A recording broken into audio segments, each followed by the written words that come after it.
Yasu Malagizo.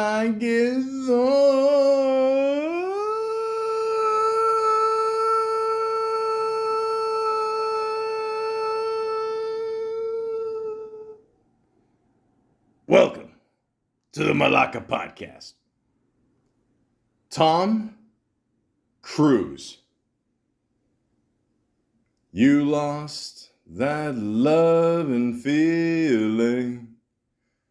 Oh, that love and feeling. You lost that love and feeling. Now it's gone, gone, gone.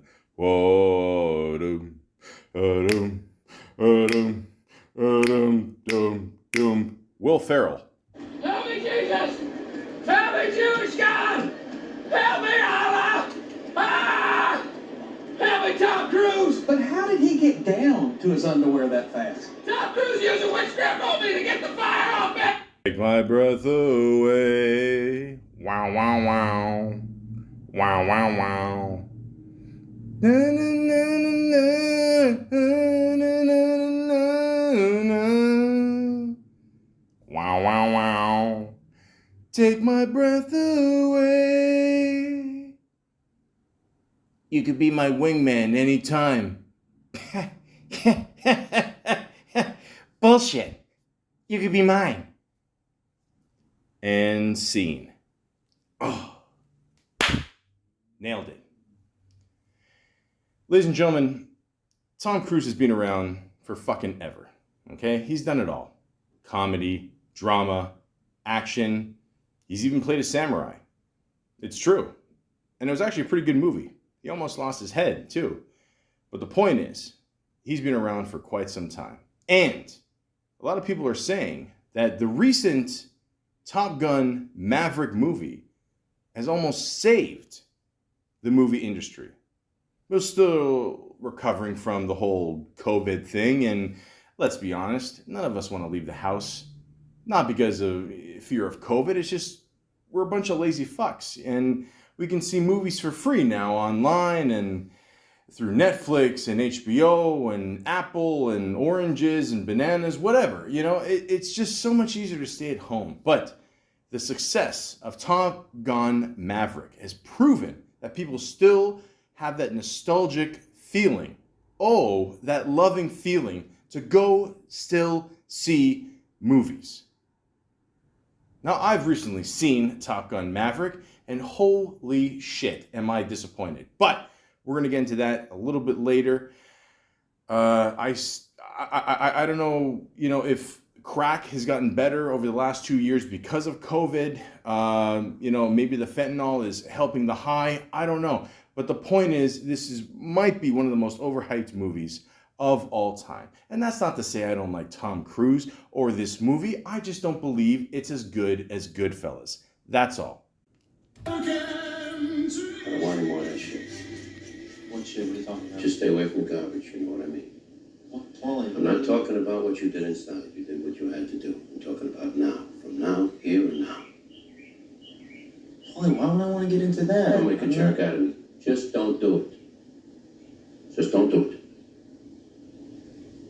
Now, I want to talk to you about Jimmy. You gotta watch out for him. He's a good earner, but he's wild. Takes too many chances. No, I know that. I know Jimmy. You think I would take chances like Jimmy? And Tommy, he's a good kid too, but he's crazy. He's a cowboy. He's got too much to prove. No, I You know. gotta watch out for kids like this. Yeah, I know what they are. I only use them for certain things. Believe Listen, me, you don't I have to ain't gonna worry. get fucked like Gribbs. Understand? Gribbs is 70 years old and the fucking guy's gonna die in prison. I don't need that. So I'm warning everybody. Everybody. Could be my son, could be anybody. Gribbs got 20 years just for saying hello to some fucker who was sneaking behind his back selling junk. I don't need that. Ain't gonna happen to me. You understand? Uh-huh. You know that you're only out early because I got you a job. And I don't need this heat. Understand that? Uh-huh. And you see anybody fucking around with this shit, you're gonna tell me, right? Yeah. That means anybody. All right. Yeah? Yeah. Yeah, of course. Rest in peace to Paul Sorvino. Like I said, it's been a little rough for me the last couple months. Okay, I've been losing too many of my fellow Italians here. Okay,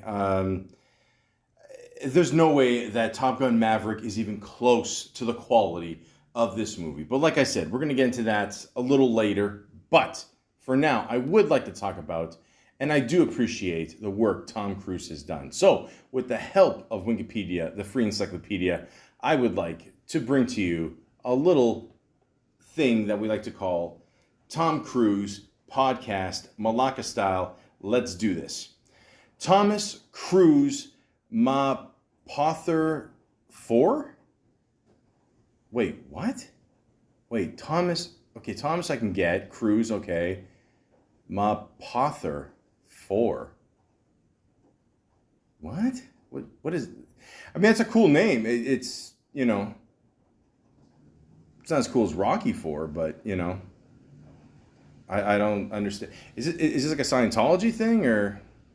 For those of you who don't know, Tom Cruise is into Scientology. I don't know if you know that. But, yeah. Born of the 4th of July. No, I'm just kidding. Born July 3rd, which is pretty close, actually. In 1962, is an American actor and producer who should have went by this name, Mapother. Am I saying it right? Mapother 4?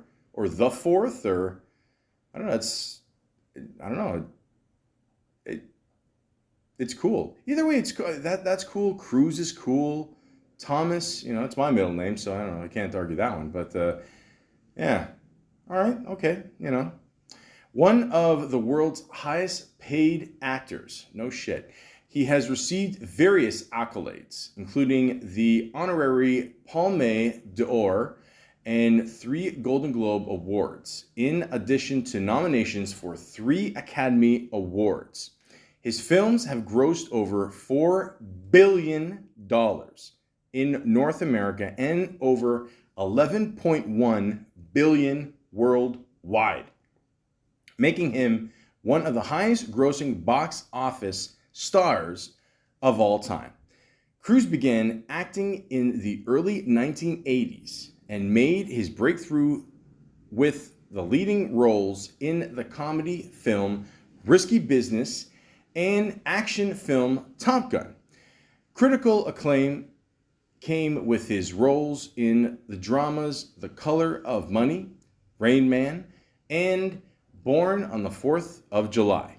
For his portrayal of Ron Kovic in the latter, he won a Golden Globe Award and received a nomination for the Academy Award for Best Actor. As a leading Hollywood star in the 1990s, he starred in several commercially successful films, including the drama A Few Good Men, the thriller The Firm, the horror film Interview with the Vampire, and the romance Jerry Maguire. For the latter, he won a Golden Globe Award for Best Actor and received his 2nd Academy Award nomination. Cruise's performance as a motivational speaker in the drama Magnolia earned him another Golden Globe Award and the nomination for the Academy Award for Best Supporting Actor. Since then, Cruise has largely starred in the science fiction and action films, establishing himself as an action star, often performing his own risky stunts.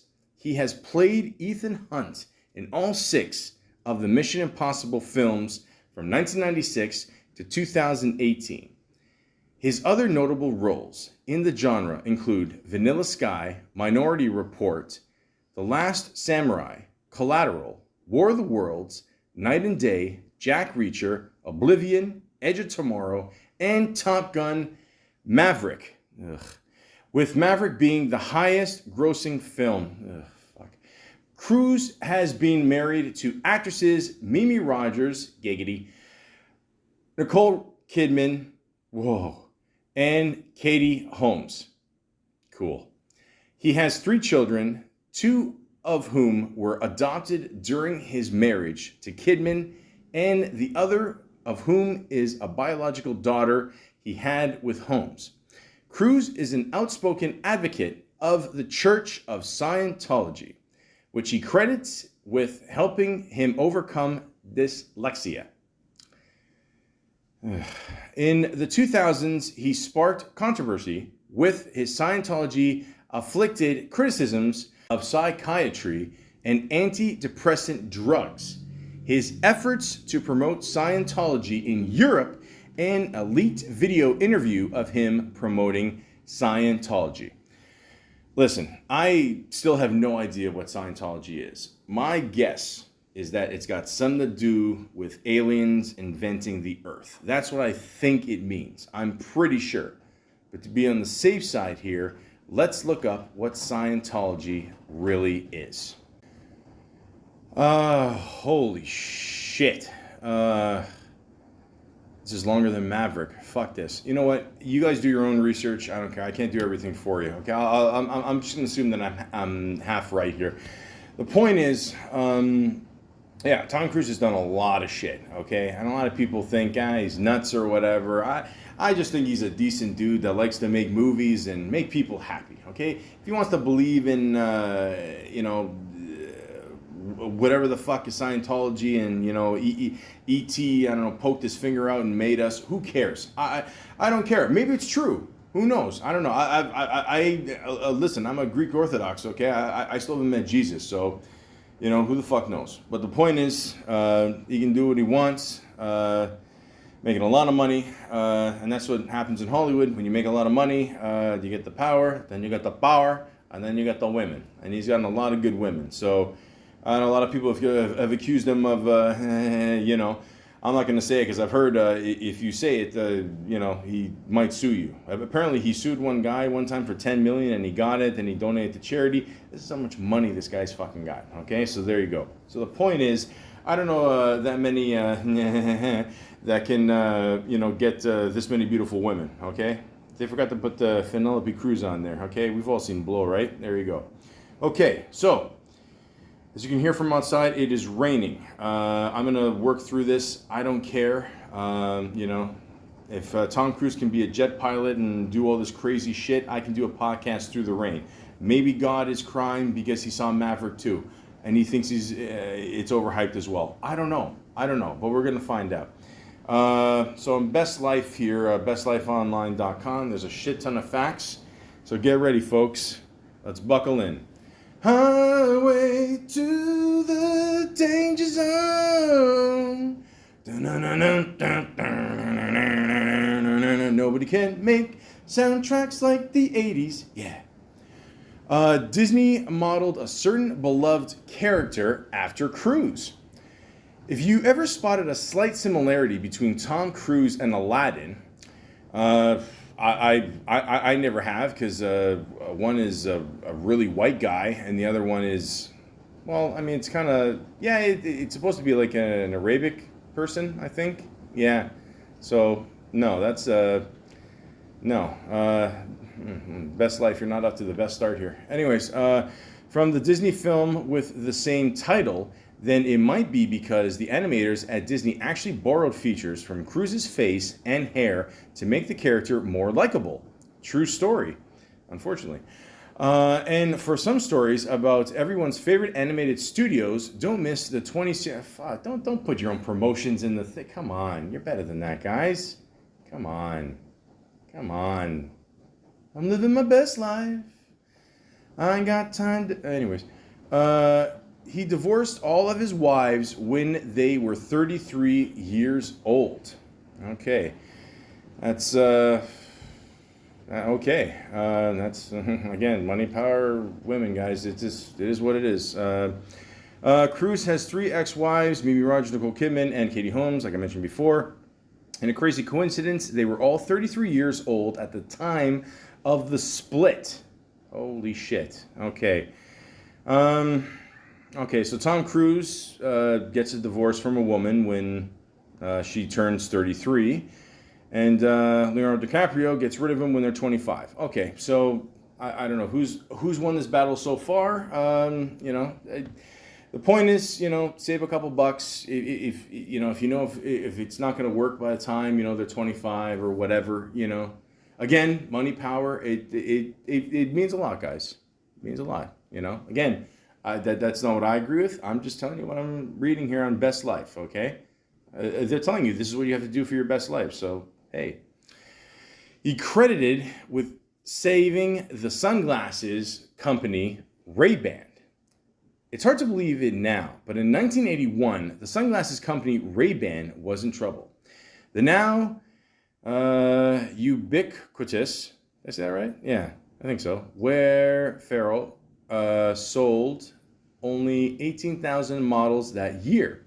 But as it turns out, with the help of a little product placement paid for by Ray-Ban, Cruise single-handedly saved the entire business, thanks to the shades, prominent cameos in Cruise's films Risky Business, Top Gun, and Rain Man. In fact, the year Top Gun was released, 1986, Ray-Ban enjoyed a 40% increase in sales. Of course, you get a big star there, you promote whatever product you want. Now they got Instagram, it's all good. It's all good. It works out great for everybody.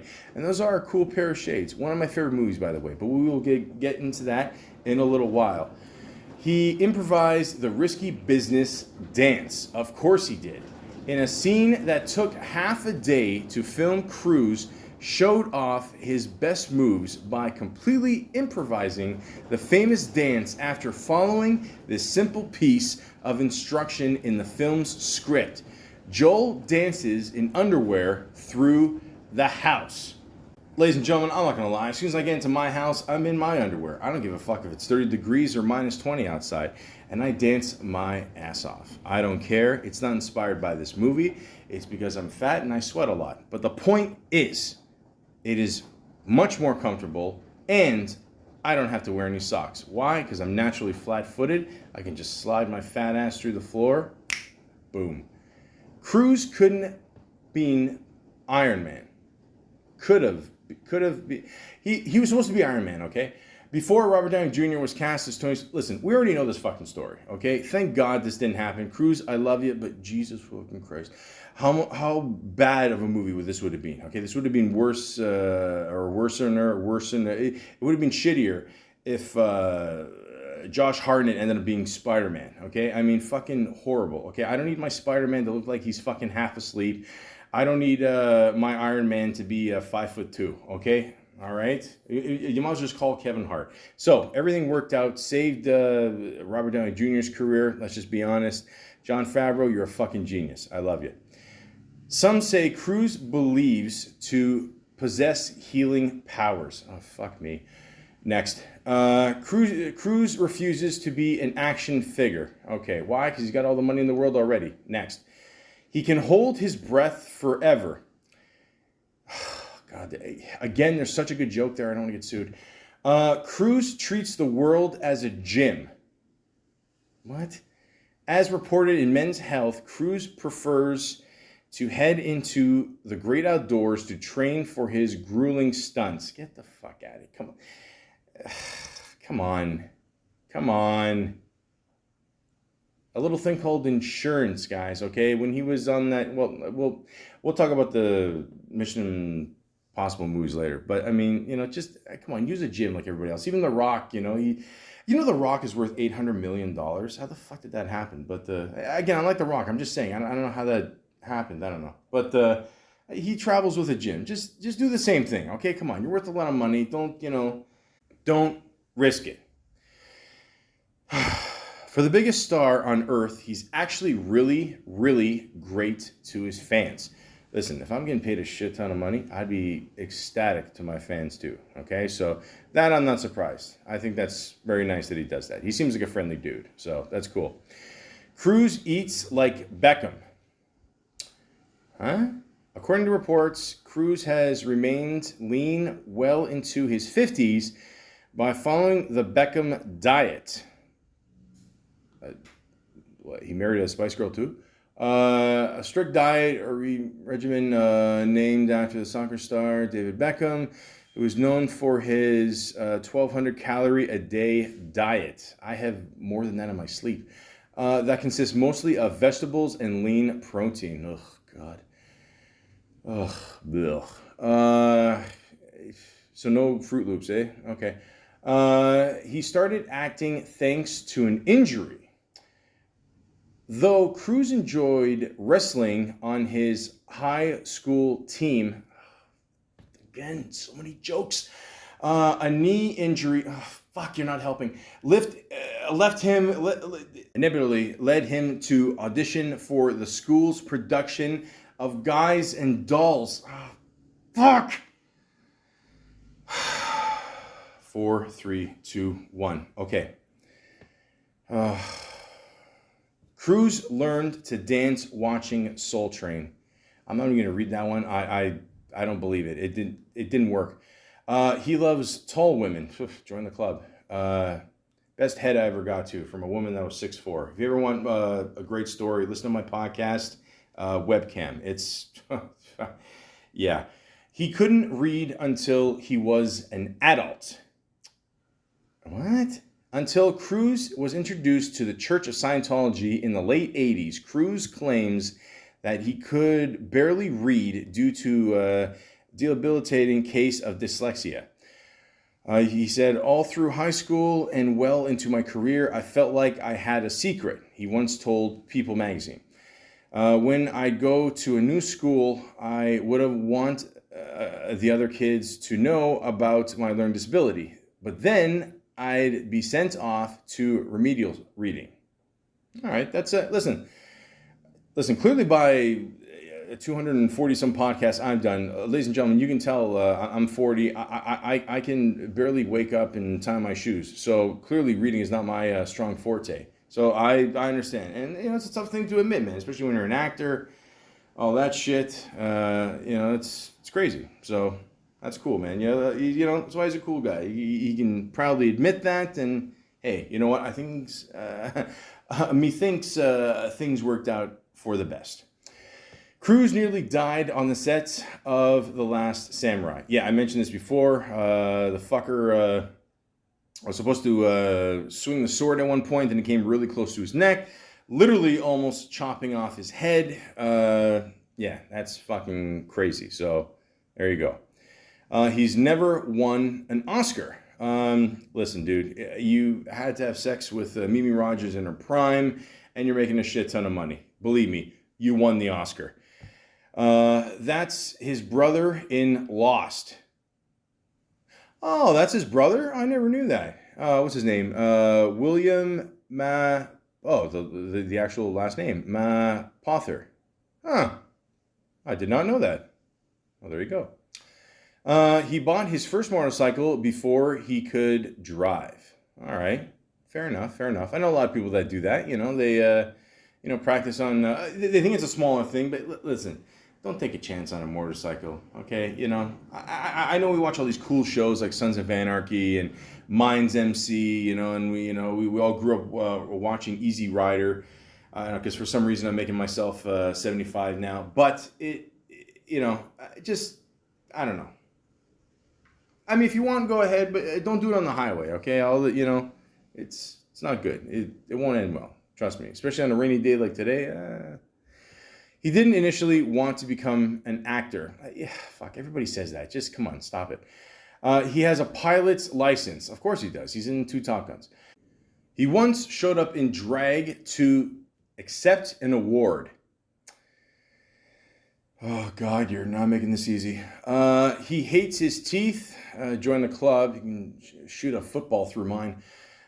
He helped chase down a mugger. Maybe. He once paid a woman's hospital bill. That's nice. That's cool. That is cool. It betters your chances for a little He achieved a crazy box office milestone in 1996, beginning with A Few Good Men in 1992 and ending with Jerry Maguire in 1996. Cruise became the first actor ever to appear in 5 consecutive movies that each grossed over $100 million in the United States. He can pay for a full fucking hospital with that kind of money. It doesn't matter. That's it. He can become an honorary doctor. The world's his. He's a fencer in his spare time. I never got that sport. He's had 2 weddings with the same best man. Saves money. Katie Holmes always had a thing for him. Yeah. I could see that. 90s kid,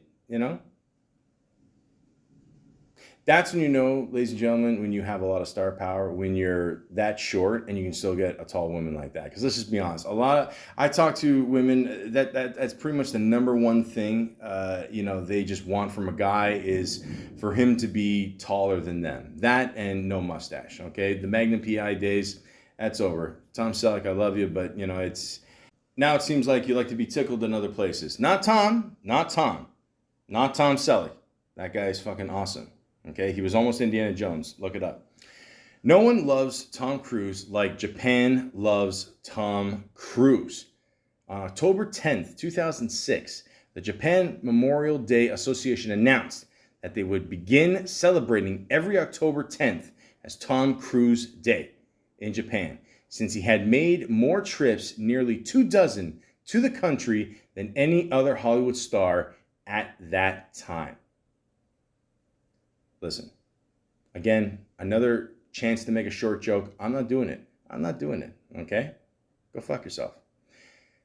Show some class. MTV created an award for him. Okay. Remember when MTV used to have like music videos? I don't know, and rock and roll music and he's a pamphlet passer. What? I don't care. He doesn't see his daughter nearly as much as you probably think he does. Well, no shit. He's making movies all the time. I mean, come on. Best life. You shouldn't say things like that. That's not nice. The church set up his first date with Katie Holmes. Yeah, most people get married in the church anyway. Either that or outside in the back of their rich parents' house, the beach, whatever. Yeah, whatever. It's cool. The author of Interview with the Vampire once apologized to him in the most public way imaginable. Why? When the casting for the 1994 big screen adaptation of her book Interview with the Vampire was announced, Anne Rice publicly criticized Cruise in the role of Lestat. Is it no? Lee is too. Well, Lestat, maybe? It's French? I don't know. Claiming that his performance would be nothing short of mediocre. However, after she saw the film, she changed her tune. Because she got paid. And purchased a 2-page ad in the Daily Variety for a cool sum of $7,740. Told you. To apologize to Cruise. The ad stated that from the moment he appeared, Tom was Lestat for me. Okay. Listen, once those checks keep rolling in, forget it. He got injured on the set of The Outsiders. Fucking love that movie. According to Andrew Morton, author of Tom Cruise, an unauthorized biography, so this could be real or not real, who knows, the rumble between the Greasers and the Sox in the film adaptation of The Outsiders became so violent, yes, truly violent, that Cruise ended up breaking his thumb. Fellow actors Emilio Estevez and Tom Howell also got roughed up in the fake fight gone wrong. All right. Who cares, man? You get to be in Outsiders, bro. I love it. He actually dangled himself from the side of the plane. Yes, I've heard this. He is fucking crazy. Not only does Cruise hold his breath for an impossible amount of time underwater, but he also took these daredevil tendencies into stratosphere with this insane stunt for Mission Impossible Rogue Nation, in which he dangled himself off the side of the plane in the opening scene with a safety harness, of course. Well, that I didn't know, but still, it's still fucking nuts. If you want to get to your adrenaline pumping to Cruise levels, again, you're promoting. Come on, man. What do they? It's like fucking ads popping up in YouTube. Come on, Better Life. You're better than that. And he also did it with a skyscraper as well in Mission Impossible Ghost Protocol. And the Grand Canyon Wall in, I think it was the second one. Yeah, the second Mission Impossible. He runs in basically every movie. Yes, to get that adrenaline pumping, you have to run. Something I haven't done since Y2K. His first celebrity crush will surprise you. Maybe. In an interview with People, Cruise admitted that his first celebrity crush was on actress Ingrid Bergman in her role as Alicia Huberman in the 1946 Nazi thriller Notorious. Yeah, that is a good movie. I'm not gonna lie, but that doesn't surprise me. I don't know. He likes him classy. His first big purchase as a movie star is adorable. In an interview with People, Cruise said, "I paid for one of my sister's college education, and my little sister worked for me when I had my paper route. I always told her I'd pay her back. I bought her a car after risky business." Everybody, 1, 2, 3. Well, that's what you do, ladies and gentlemen. You help, pay for shit for your family and friends, and pay off, the bookie. You just, try to pay it back. That's all. That's all. It's nice. It's a good thing. It's a Tom Cruise thing. Dun dun dun dun dun. Cruise went from rags to riches at light speed. When Cruise first set out for Hollywood from small town Oklahoma, he only had $500 in his pocket. Though, fortunately for his bank account, he quickly scored his first gig as Billy in the 1981 drama Endless Love. Okay, there you go. See, you get rich quick. Didn't say how much. That wasn't a very good fact. He missed his own high school graduation. They all can't be winners, guys. What are you going to do? Because he was performing in a production of Godspell. That's okay. I didn't attend mine. I thought high school was bullshit.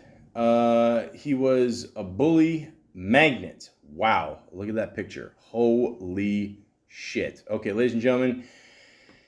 Oh, you can see it on Best Life here. Best way I could describe it is picture Mo from the Three Stooges as a kid, but he somehow has a baby face like kind of a young Jeff Bridges, and he's got the teeth from Dumb and Dumber, Jim Carrey style. Wow, this is holy shit. And that shirt, it's a black and white photo, but it looks pretty funky, I'm not gonna lie. Cruise has admitted that he was severely bullied for being different in school. Well, Tom, you can tell him to all kiss your ass, man, because, well, that's, again, you pay for all the medical shit in the hospital that you just bought, all the beautiful women. It doesn't matter. It doesn't matter. You got the last laugh, buddy. That's it. Although it does say here he grew up with an abusive father. Throughout his childhood, Cruise was beaten and bullied by his father, who deserted the family when he was young. He was a bully and a coward, he told Parade magazine. He was the kind of person where if something goes wrong, they kicked you. Okay, so how can I put this? A lot of people accuse Tom Cruise of being something, but I don't know. Judging by the way his father acted, I think you know where I'm going with this. Paul Newman was his racing buddy. Ooh. Paul motherfucking Newman. Love that man. One of my top 5 favorite actors of all time. Fucking awesome. Paul Newman and Tom Cruise became fast friends after they first met on the set of Color of Money in 1986. After this initial meeting, Newman invited Cruise to race a Nissan 300ZXS, whatever the fuck that is, in Sports Car Club of America, also known as SCCA competitions. So, yes, Newman and Cruise raced around in really fast cars for fun. Listen. This is why you become a fucking Hollywood star, okay? Just so you can meet cool people like Paul Newman, okay? Paul Newman, rest in peace. I will do a podcast on you one day. I swear, you are awesome. By the way, there was a great special about him and his awesome wife on CNN or HBO Max. What's it called? The Last Movie Stars. If you're a Paul Newman fan, you got to absolutely watch it. It is awesome. He switched schools a lot. In just 12 years of school, Cruise attended 15 different schools, spanning the country from Tulsa, Oklahoma to Cincinnati, Ohio. Unfortunately for Cruise, this only made it harder for him to create any lasting relationships with his peers. Fuck, that is a pain in the ass, man. I can't imagine that. But then again, I don't know. I went to okay schools, I guess. But yeah, I mean, it's a pain in the ass because you get comfortable somewhere, then you got to move again, and fuck, I don't know. I was gonna do a shitty, risky joke business thing, whatever. Fuck it. His film debut was in Endless Love. Cruise's first film was in the 1981 drama Endless Love, and featured a sweat-drenched run that quickly made the small-town actor famous. All right. I sweat and I get nothing. Just back zits. He held many odd jobs to help his mother pay the bills. That's nice. It's a very noble thing. Growing up, Cruise took several odd jobs to help make ends meet. Keep in mind the website spelled meet, M-E-E-T. I got your best life, don't worry. No job was too dirty or difficult for Tommy, as long as it paid money to help his mom out. Cruise's neighbor, Bill Lewis, was quoted saying, how does the neighbor know that? Look, the point is, Tom Cruise has been through a lot of shit in his life. Even most of this, a lot of it, I didn't know about. Honestly, I didn't know the shit about his father and him just, helping out his mom and all that. And that's, again, like I said, it's a very noble thing to do. And, in the end, we like to make our parents proud. I like to think I made my parents proud with this very unsuccessful podcast. But at the same time, you do what you got to do. It makes you happy and express your true feelings. And Tom Cruise was able to do that through his acting. And of course, I like to go on IMDb because fuck Rotten Tomatoes. That's why. And let's start on the awesome resume that is Tom Cruise's resume. So, like I mentioned before, his very first movie that he did in 1981 was called Endless Love, which is also one of my favorite songs, if not my favorite song that is played in the Happy Gilmore soundtrack, which there is no actual Happy Gilmore soundtrack. I just found this out a few days ago. I'm very disappointed because I still have no idea who the fuck sings this song, but it is a great song. My love, my love, my love, my endless love.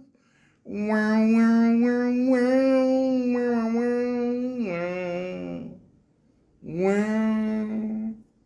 Happy! I heard they might make a part two. I don't know if that's a good idea but whatever. I'm getting off track here. The point is, Tom Cruise played a character named Billy. Oh, fuck off. Wait, Billy Madison Happy? No. Okay, I swear to God, guys, I did not plan that out. So, but anyways, I've never seen this movie. Yeah, I got a 4.9 out of 10. Ugh, okay. All right, not the best review, but what are you going to do? David and Jade are high school sweethearts and happy in love. But when Jade's grades start to drop, her father forbid the young couple to see each other. Yeah, it always works. With the frustration and desire, David is mad and tries to reverse the decision. Catastrophic results, blah, blah, blah. Listen, you're not going to see this movie. I mean, you might just see this movie just to see Tom Cruise for 2 seconds. Yeah, that was Brooke Shields. That's what I thought, too. Nice. Okay. Oh, James Spader's in this. Cool. Nice. Irish Zeri. Sharknado. Yeah, I don't know. I've never seen this one, so I don't know what to tell you. I'll recommend it because it looks like an Italian director. Franco Zeffirelli. There you go. Yeah, so that's up to you want to see it. I don't know. Like I said before, he's sweating in it for some reason. I don't know. It's taped in the summer, I guess. The next movie he did is a movie called Taps. He played a character named David Sean. 6.7 out of 10. That's not bad. Military cadets take extreme measures to ensure the future of their academy when its existence is threatened by local condo developers. All right. You got George C. Scott in there. Okay, right on. Okay.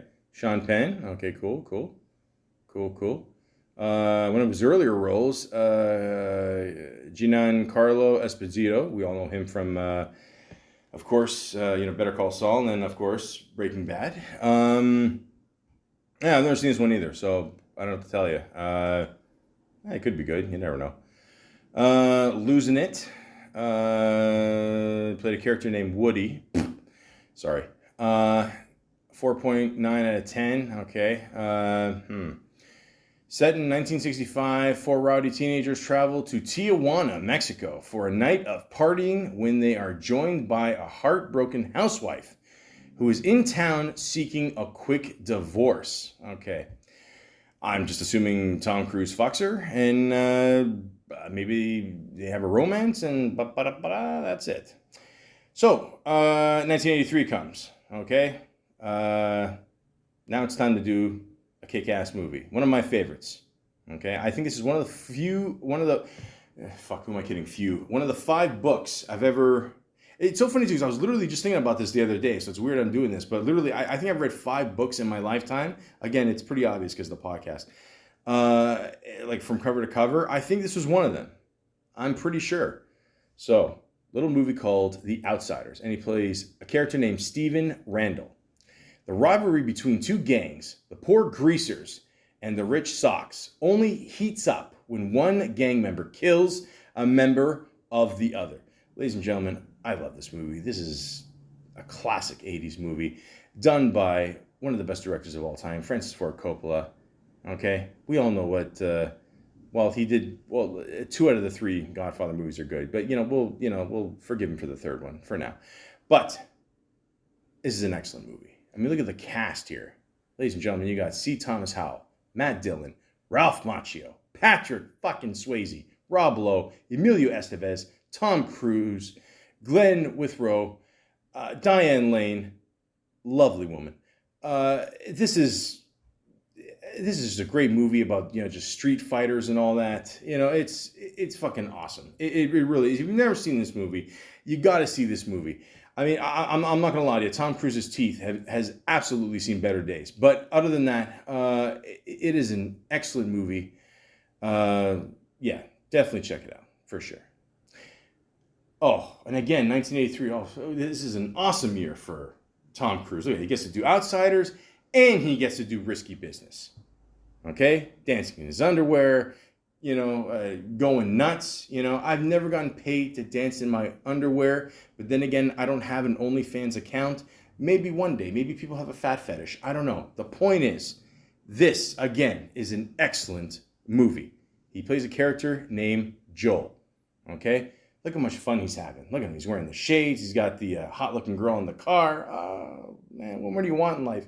A Chicago teenager is looking for fun at home while his parents are away, but the situation quickly gets out of hand. It does get out of hand when you order a hooker and then you find out that the hooker has problems, and then your Jewish friend from Revenge of the Nerds needs your help and you're trying to get into school, and Ralphie from Sopranos is playing a pimp, and you got to worry about a glass egg breaking, and then you got to have one of your college recruits come over while you're having a hooker party. Ladies and gentlemen, this party, or should I say movie, has it all.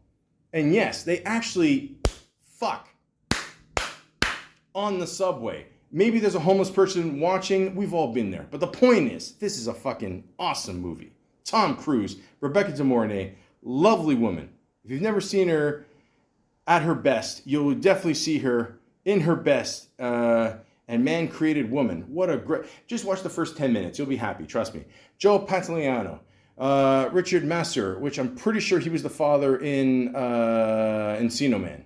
I'm pretty sure. Yeah, he wore glasses. They got Belky in there. Bronson Pinchot. Is that how you say his name? Curtis Armstrong. Okay? Listen. This movie's got it all. Classic teen movie. Classic 80s movie. Classic soundtrack. What more do you want in a movie, ladies and gentlemen? Jesus Christ. The Outsiders. Risky Business. Woo, he's killing it. He's killing it. And then, again, he does another movie. I don't think I've heard of this one. All the Right Moves. Okay, this is a football movie. Okay, I think I've seen this one. I don't really remember. An ambitious young football star is trapped in a dying mill town unless his gridiron skills can win him a way out. Yeah, that's it. So this is like an 80s version of Varsity Blues, maybe? I don't know. I sort of remember this movie. It was okay. It was all right. Lee Thompson, Craig T. Nelson. Well, listen, it can't be a football movie unless you got Craig T. Nelson in there. Come on. Chris Penn, rest in peace. I love that dude. He is fucking awesome. Yeah, decent little movie. It's all right. You know, not as, you know, I hyped up the first two movies before this one. You know, those are better. I'm not going to lie. This one's all right. It's not bad. Legend. What is this? Well, if it's so legendary, how come I don't remember it? 6.3 to 10. Can't be that legendary. A young man must stop the Lord of Darkness from destroying daylight and marrying the woman he loves. Oh, I remember this movie. Oh, okay, yeah. Him and the horse and the devil there. Yeah. Even Will Ferrell made fun of him on Saturday Night Live one time with Garth Brooks and shit. Yeah, check it out. Mia Sara, lovely woman. Tim Curry, love that dude. Very, very talented guy. I haven't seen this movie in a very long time, so I don't remember that much of it. But yeah, it's got well, not even a horse, it's a unicorn because it's got the horn and everything, you know. I mean, do unicorns really exist? I mean, I don't know. Maybe, you know, but they do in this movie, you know. So I don't know. It's up to you. Go check it out.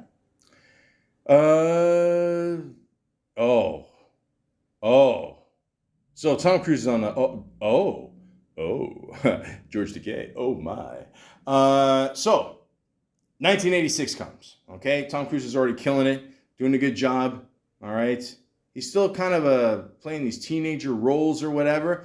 But then all of a sudden, you know, the balls finally drop. You know, and he gets to play like a pretty manly dude, and he gets to be in this really classic 80s movie that, you know, created another sequel that it's really overhyped. I'm going to get to that one in a little while. But for now, in 1986, he was in Top Gun.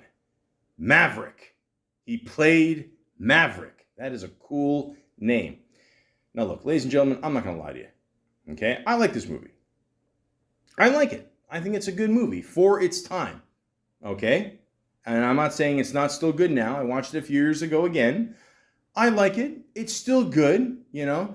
But it's got that, you know, kind of 80s cheese to it. You know what I mean? That classic, you know, that slice craft cheese that it's good. It's not bad, but it's okay, you know, for the time being, it's good. You know what I'm saying? Like, it's still a good movie. I enjoy this movie. The soundtrack is kick-ass.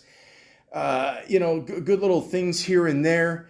You know, poor Goose, you know, poor guy, you didn't make it, you know. Goose, no. No. Take my breath away. Wow. I'm singing that song very poorly again because you will hear that song every I'm going to say 15, 20 minutes, like in this movie. So you might as well just get used to it now.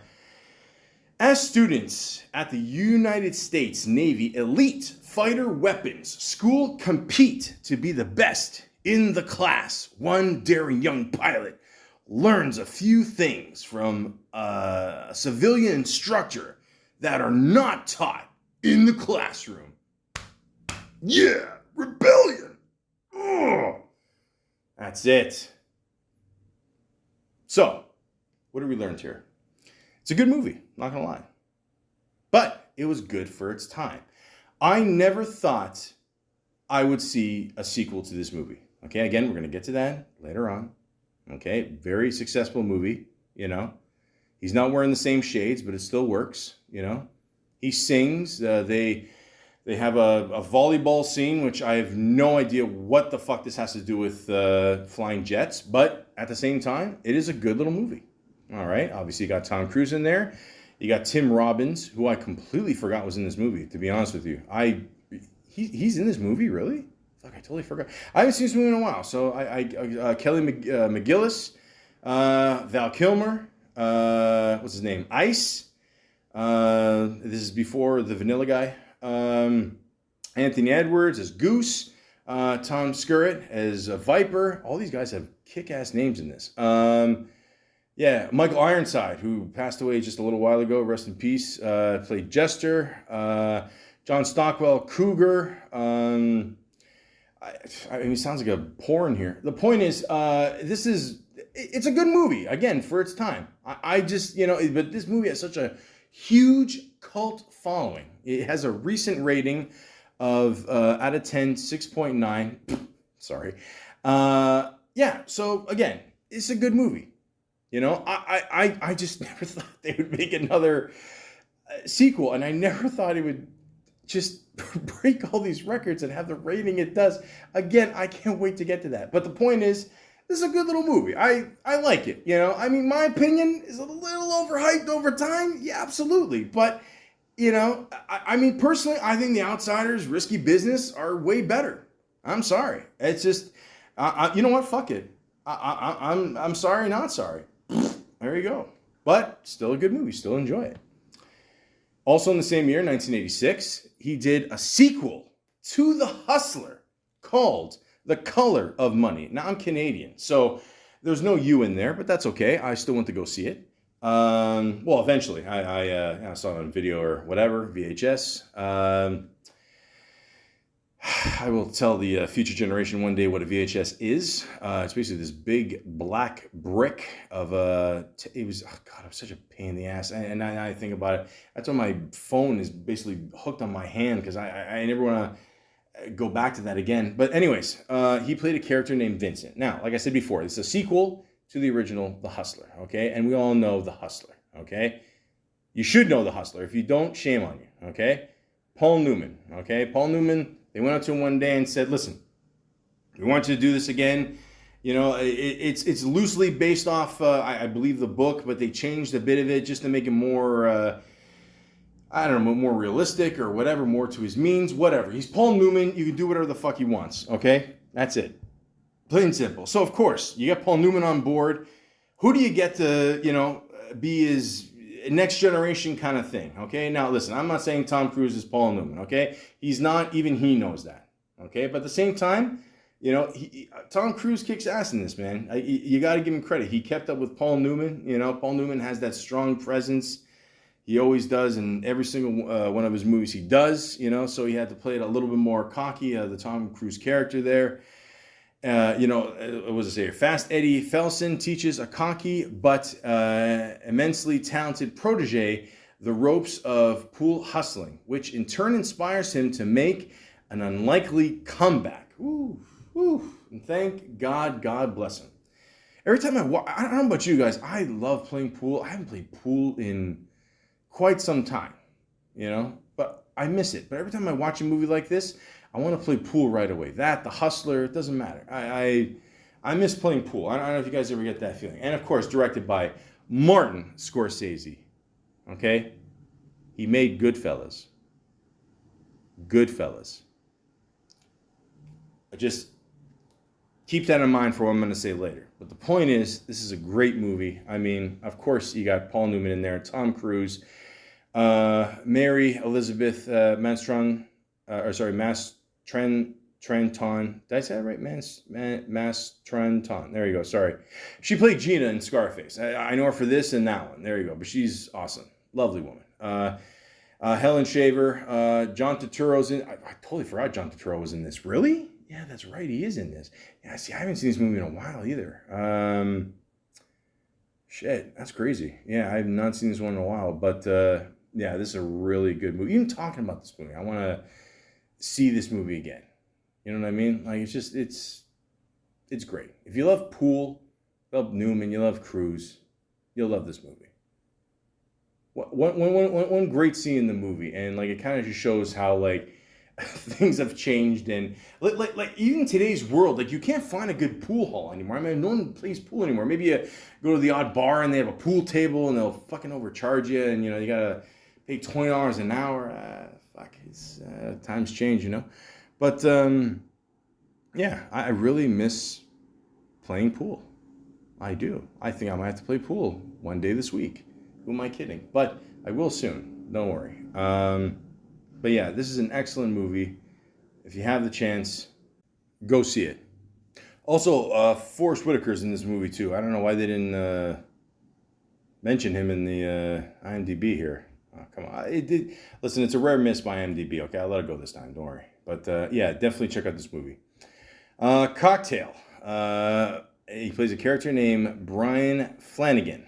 Well, not much to say about this one. This one's okay. I mean, he plays a bartender or whatever. You know, learns how to throw shit in the air or whatever. It's a good little movie. I like it. Young Guns. Henchman shot off the roof. Really? Huh. I didn't even know that.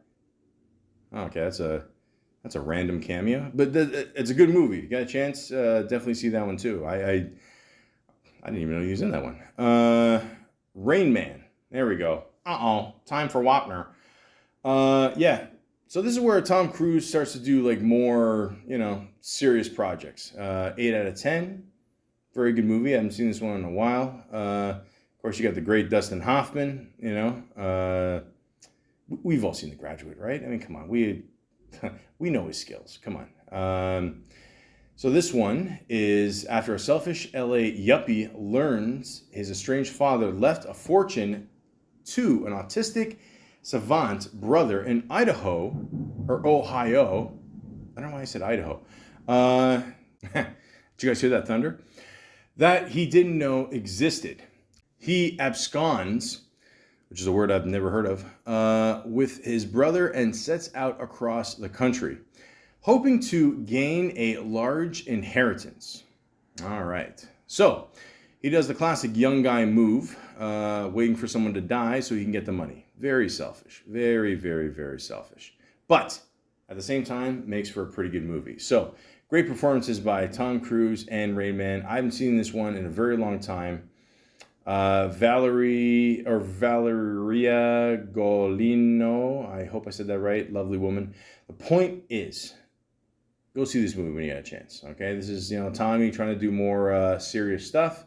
At some point, every actor wants to do that, so you can't blame him there. But yeah, very good movie. I did hear that there's a scene in this movie where they're like about to walk on a plane. You know that hallway that connects the airport to the plane, whatever. They take that scene off. You know, obviously if they're playing it, you know, on an airplane, because you know they do that with you know. Movies that, you know, contain like stuff, you know, about the, you know, airplanes, because they don't want to make people nervous and all that. And of course he gets all worried and shit. And I don't know, this is going nowhere. But the point is, Rain Man, very good movie. Check it out when you get a chance. All right, great. Born on the 4th of July. Again, it's where Tom Cruise gets serious, very serious. You know, this is you know, he's not mixing drinks anymore. He's not, you know, dancing in his underwear. You know, he's a little more serious in this one. So it's the biography of Ron Kovic, Paralyzed in the Vietnam War, he becomes an anti-war and pro-human rights political activist after feeling betrayed by the country for which he fought. It's a good little movie, guys. Not gonna lie. I haven't seen this one in a while, but yeah. Tommy gives a pretty good performance. Everyone's like, oh shit, okay, so all right, this guy's actually really serious about his acting. He's not acting all cocky and all that like he does in a lot of his other roles or just whatever. This one he took it pretty seriously, and it definitely paid off for him. So definitely check that one out. Days of Thunder. He played a character named Cole Trickle. Sorry. My bad. Nicole Kidman. I believe this is where I'm assuming he met Nicole Kidman. Lovely woman, of course. Robert Duvall in this one. Randy Quaid. Again, I could do a whole podcast on that guy. That's a whole different story there. Michael Rooker, John C. Reilly. God, I don't remember this movie at all. I know it's about race cars and all that, and again, I played the clip of Ricky Bobby before, hoping for Tom Cruise to show up and put out his non-fire, but. I remember this movie because it used to be Canada's Wonderland. Now it's Paramount Wonderland. They used to have the ride there, and it was a cool little ride. You get to sit down, in this theater, and you get to pretend you're going through the race yourself, and the seat goes up when you're changing the wheels and all. It was a cool little ride. I liked it. So I don't remember much about this movie. Not a lot. I remember it was okay. Nothing too crazy. 6 out of 10. What are you gonna do? But, it was all right. So, you got that need for speed and you're not watching Top Gun, watch this. Far and Away. Directed by Ron Howard. I don't remember this one. A young Irish couple flee to the States, but subsequently struggle to obtain land and Oh, yeah, I remember this one. Yeah. Okay. Yeah. Yeah, that's right. He's doing all the fights and shit like for money and yeah. You know what? Good little movie. Yeah, good little movie. I like this one. Nothing too crazy, but yeah, I liked it.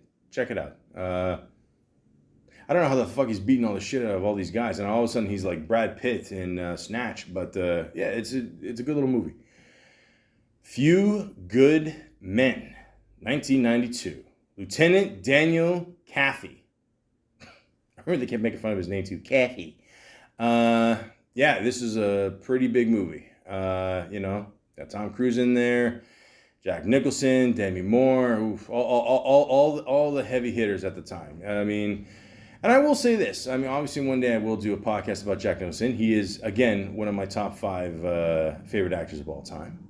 And Demi Moore, one of my biggest crushes of all time. Lovely woman. But you can say what you want about Jack Nicholson. I mean, obviously, we all know he killed it in this scene. He was excellent. But you got to give props to Tom Cruise, okay? And a lot of people still don't. In the sense where, he was able... I mean, listen, you're in a scene with Jack Nicholson, okay? One of the most revered actors of all time, okay? Playing Colonel Nathan R. Jessup. Okay, and the whole point is you're trying to convince the court and trying to get this guy to break, and Cruise holds his own, man. I got to give him a lot of props on this one for sure. I mean, he did a fucking great job with this one too. So the back and forth with him and Jack Nicholson. I mean, let's be honest. I mean, there's times where you can watch the whole movie. I think Jack Nicholson's only in like 3 scenes or something, but a lot of people just watch that last scene because. It's probably one of the best scenes in movie history. Just him going back and forth with Jack. It's pretty awesome.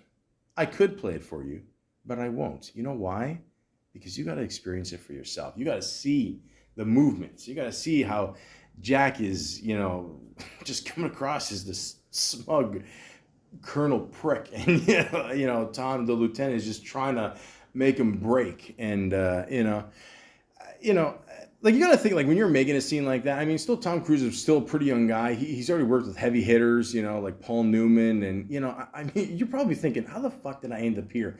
I got to work with Paul Newman, drive with him, and now I'm doing scenes with Jack Nicholson. I mean, this is insane. Like, I mean, but then you got all the other people in the background here. Like I said, Demi Moore, Kevin Bacon, Keith Sutherland, Kevin Pollak.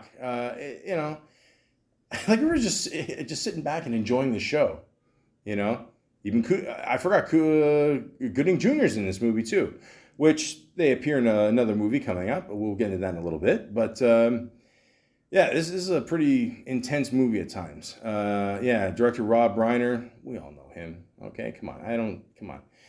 And yeah, it's a great movie. I mean, that last scene is absolute classic. So if you got a chance, check out that movie. The Firm, he plays a character named Mitch McDeary, I'm not sure. I thought this movie was okay. I mean, it was all right. I mean, it was kind of intense at scenes, whatever. But, I thought it was all right. I haven't watched it for a while. I thought it was a little bit too long. I mean, 2.5 hours, But still, decent little movie. Again, Tom Cruise is always running his ass off. This one you get to see him run with a briefcase. Usually in movies, especially drug movies, if someone's running with a briefcase, it has something else in it. But the point is, it's a decent little movie. I haven't seen it in a while, but it's a young lawyer joins a prestigious law firm only to discover that it has a sinister, dark side. Well, of course it does. It's a law firm in a movie. I mean, is there any, are there any good law firms in movies? No one wants to see that. They want to see the crooked shit. And again, he gets to work with Gene fucking Hackman. I hear that guy is in his 90s. He's in Mexico. He paints all day. He's chilling. What do you want? You got Ed Harris in there, Holly Hunter. Yeah, come on. Gary Busey, who, by the way, I want to say he gets a bad rep, and I know he's, said some shit and whatever, but, guys, let's keep in mind, okay, he's had a really bad motorcycle accident. He could be dead at this point, okay? He's had a couple injuries. Let's just give him a little leeway here, you know what I mean? Okay, let's not forget he played a kick-ass role as Buddy Holly in the Buddy Holly story there. He was great, in that, so, okay, let's just, have a little respect for the older actors, okay? I'm just saying. But, yeah, this is a decent little movie. I like it, It's all right. I haven't seen it in a while, but, yeah. Oh, yeah, chance to check it out.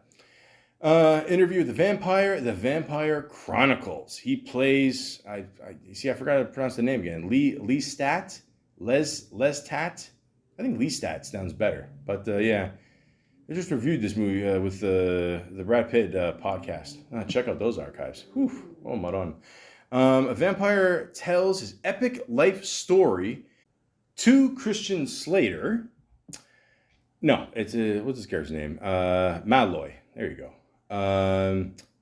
Love, betrayal, loneliness, and hunger. Sounds like my life. But yeah, good little movie. Freaked out a lot of people. Nice little thriller there. A lot of people say though, and I tend to agree with this. Like the first half of this movie is really good, and then the second half is kind of whatever. But you'll see why when you watch it. I don't want to give anything away. But yeah, I don't know. Two good performances by Tom Cruise and Brad Pitt here, and then later on Antonio Banderas. Shows what he can do as a vampire, and yeah, it's it gets a little freaky. But yeah, Kristen Dunst, I think it's the first movie she ever did, and she got a lot of praise for this one too. Yeah, she was really good in this, and yeah, there you go. It's Tom Cruise being a vampire. So, I mean that alone is what we're seeing. Mission Impossible. He plays Ethan Hunt, 1996. There you go. So, we all know Mission Impossible. This message will self-destruct and, blah, blah, blah. I'll be honest with you. Out of all the Mission Impossible movies, this is my favorite one. I remember seeing this one at the drive-in. All right? That's how old I am, guys. Sorry, not sorry. But, yeah, this is a great little movie. I never thought they would make more, but hey, an American agent under false suspicion of disloyalty must discover and expose the real spy without the help of his organization. That's true. Well, you already just gave away that his team died, so thanks a lot. But yeah, no, in all seriousness, he's got to, basically do a lot of the shit on his own. Yeah, there's that famous scene where he comes from the ceiling there or whatever, and he's with the wires, and he comes that close from the the floor, and at one point he catches his little bead of sweat in his leather glove there. You know, it was the 90s. You could wear whatever you want. But yeah, good little movie. Good action. Good little cast too. Obviously, you got Cruise in there. John Voight, one of my faves. He's done a shit ton of great stuff over the years. Obviously, I mean, if you got the chance, binge watch Ray Donovan, and then after watch the movie they did. Fucking great. I'm gonna fuck this name up. Emma Newelly, I think so. Biart, I think so. Henry Cesneri, Gene Reno, who, I mean, forget. Leon the Professional, dude, come on. Ving Rhames, tough motherfucker. Loved him in Baby Boy. He always gave a good performance. I always say that. Yeah, good little movie, guys. So yeah, this definitely got the ball rolling for him, and definitely one of the most successful franchises in movie history for sure. I mean, they're still doing it. So yeah, check out how it all got started with the very first Mission Impossible. And also in 1996, he came out with a little movie called Jerry Maguire. And he played, surprise, surprise, Jerry Maguire. When a sports agent has a moral empathy and is fired for his expressing it, he decides to put his new philosophy to the test as an independent agent with the only athlete who stays with him and his former colleague. There you go. That's it. All I want to know is, who's coming with me? Who's coming with me?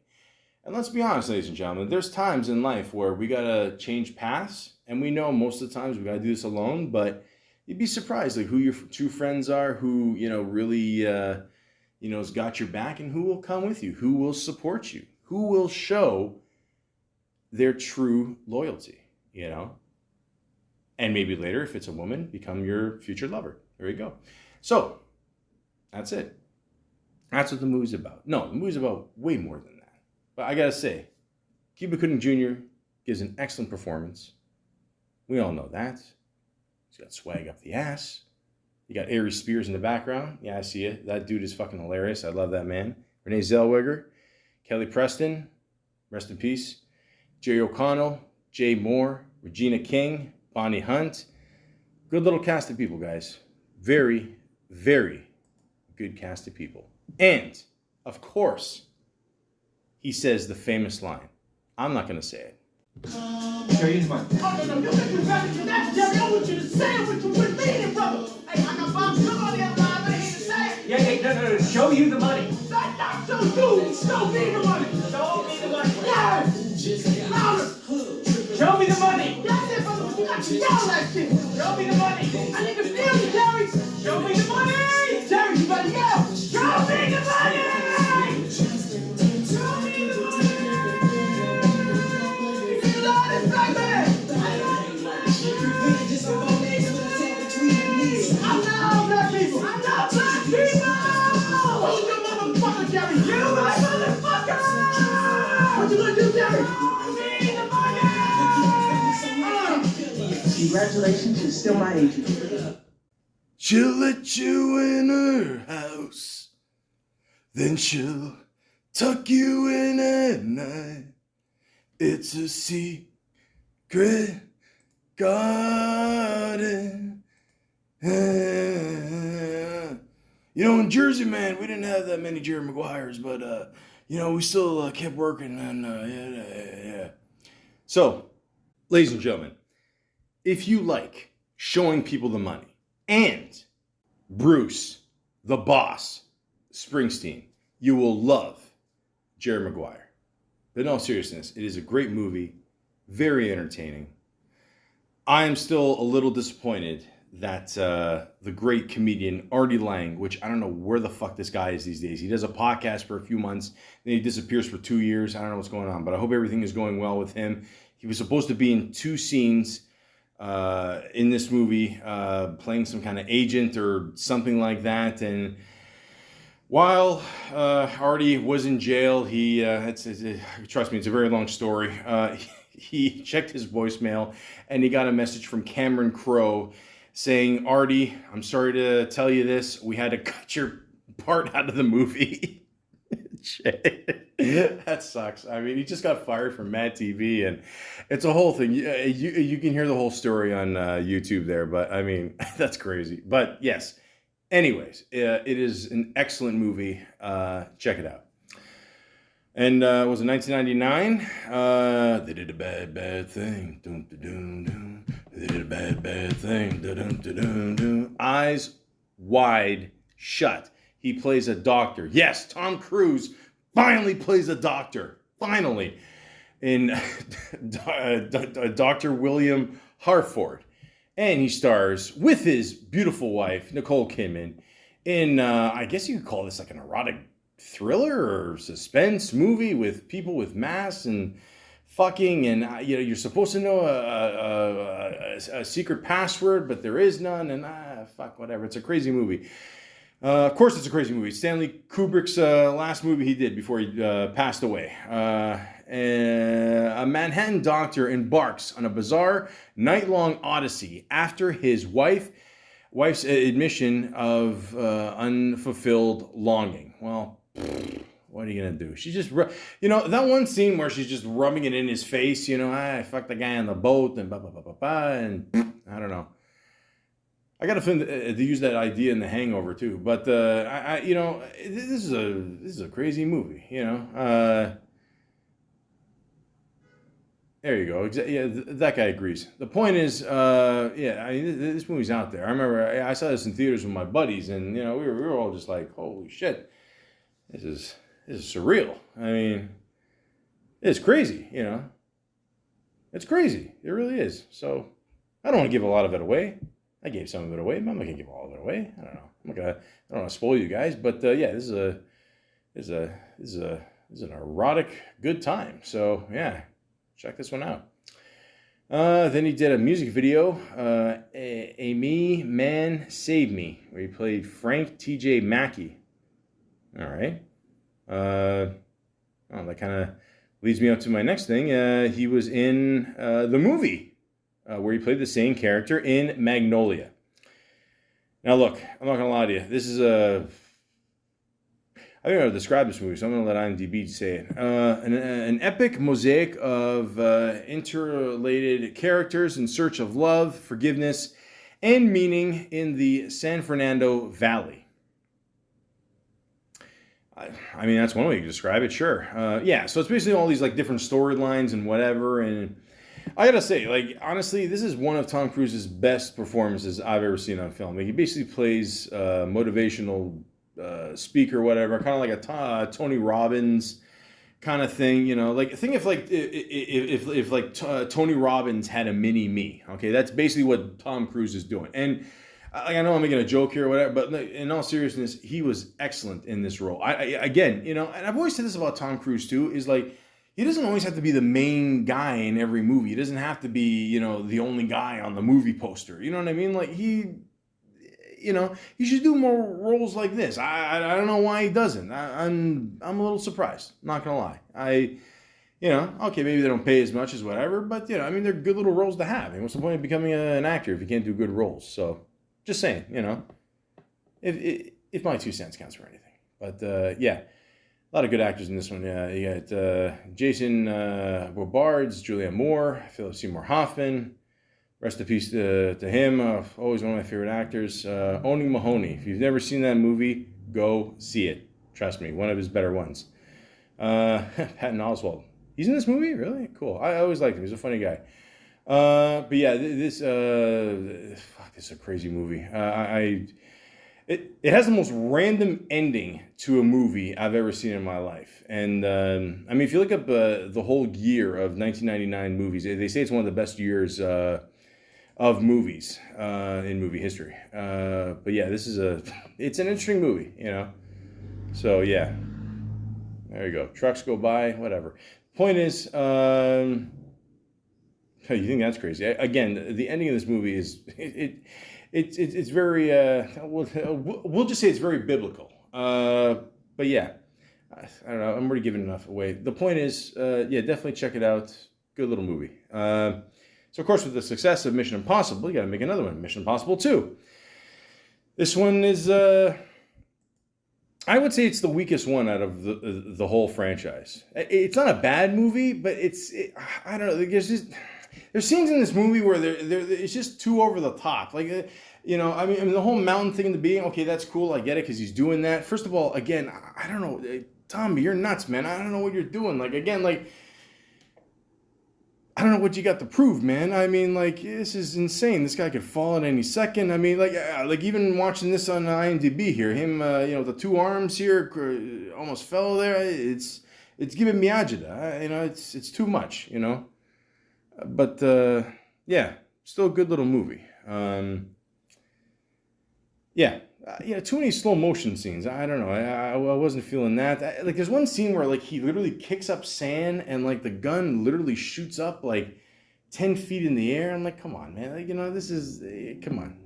I get it. It's an action movie, whatever. But, really? I don't know.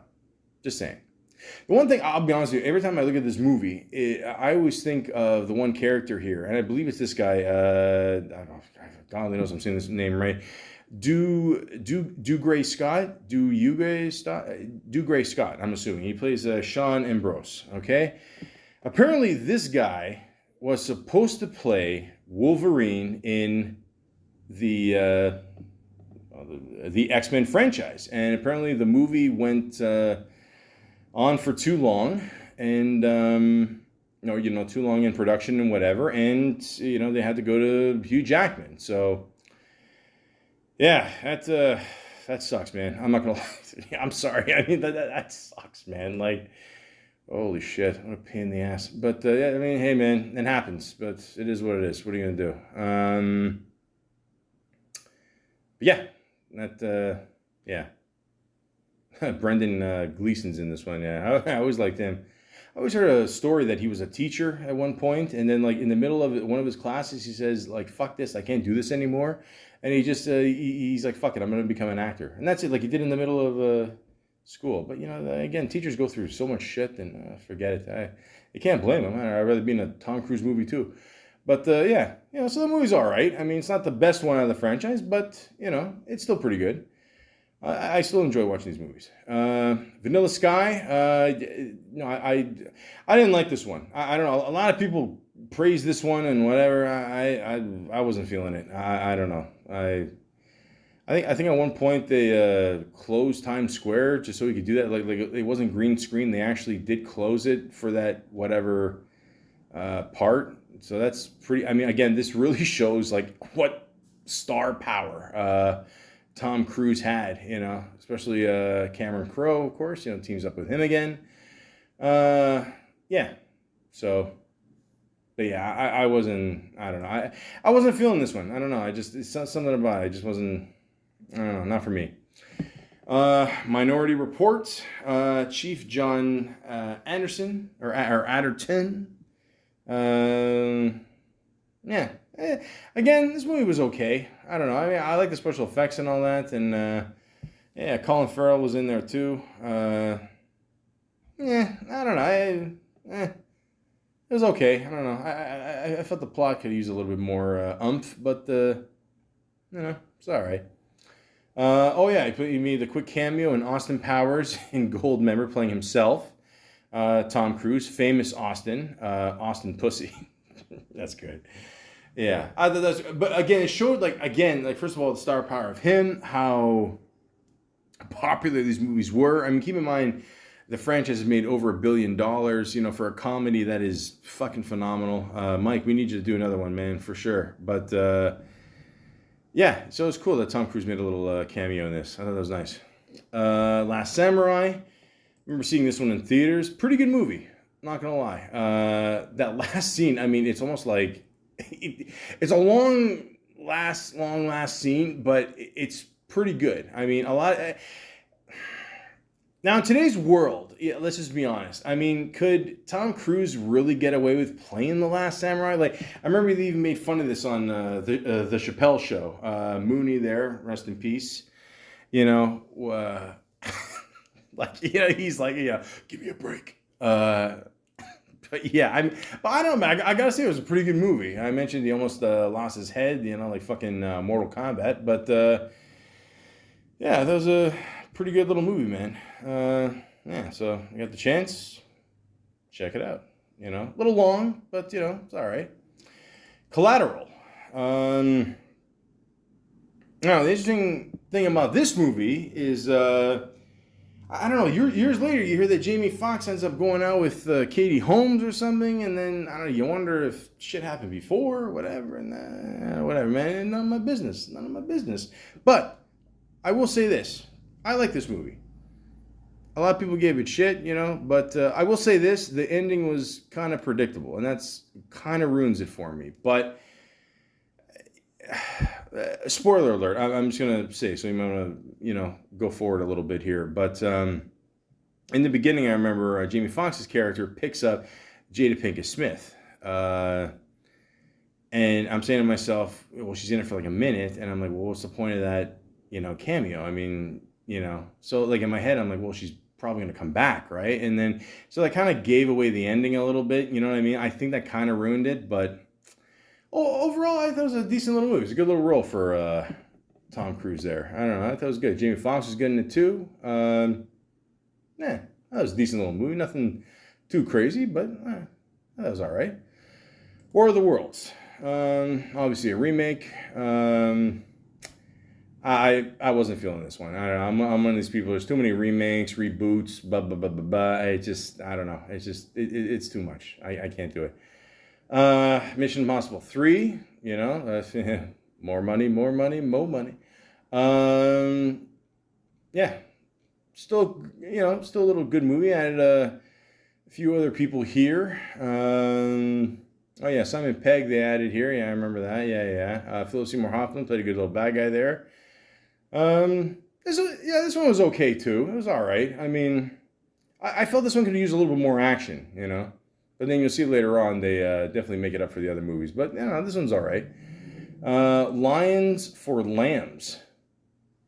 The fuck is this? I haven't even heard of this. Lions of Lambs. Robert Redford, Meryl Streep, Tom Cruise. What's this one? I haven't even heard of this one. Injuries sustained by 2 Army Rangers behind enemy lines in Afghanistan set off a sequence of I'm thinking Mission Impossible, sorry, of events involving a congressman, a journalist, and a professor. Okay, I've never heard of this one. 6.2 out of 10, not the best rating, but yeah, I don't know. But again, you know, you get to work with, you know, 2 heavyweight actors like that. Fuck it, why not?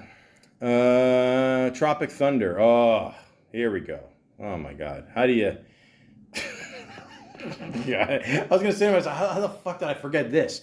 He plays a little a little character, and I use the term loosely. Les Grossman.